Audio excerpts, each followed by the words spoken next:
शिवसेनेला त्यांची उंची मोठी वाटल्यानं 2017 साली युतीचा प्रस्ताव फेटाळला। बाळा नांदगावकरांनी काढला उद्धव ठाकरेंना चिमटा।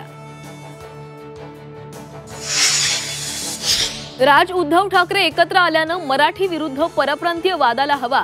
टू द पॉइंट मुलाखतीमध्ये बाळा नांदगावकरांचा आरोप, भाजपनं आरोप फेटाळले। जैन समाजाला पक्षी सेवा करायची असेल तर जैन सोसायट्यांमध्ये कबूतरखाने उभारावेत। बाळा नांदगावकरांची टू द पॉइंट मुलाखतीमध्ये कबूतरखाने आंदोलनावर टीका। कबुतरांना कारवर ट्रे ठेवून दाणे खाऊ घालणाऱ्या महेंद्र सकलेचाला भोवलं, पोलिसांकडून कार जप्त करत गुन्हाही दाखल। नागपूरच्या कोराडीतील महालक्ष्मी मंदिराच्या गेटचा भाग कोसळला, अनेक मजूर जखमी झाल्याची माहिती। एनडीआरएफ कडून मदत कार्य सुरू।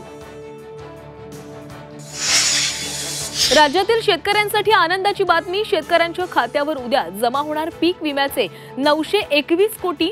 खरीप आणि रब्बीतील रखडलेले दावे अखेर निकाल।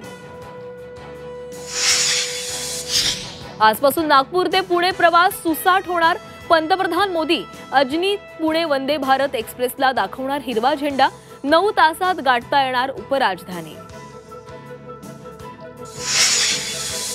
रेल्वे प्रवाशांसाठी खुशखबर, रेल्वेच्या रिटर्न तिकिटावर मिळणार 20% सूट।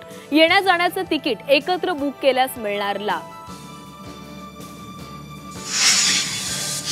आयसीसीआय बँकेचा लाखो खातेदारांना जोरदार झटका। बचत खात्यात 50,000 रुपये न ठेवल्यास होणार दंड। 1 ऑगस्ट पासून लागू होणार नवे नियम।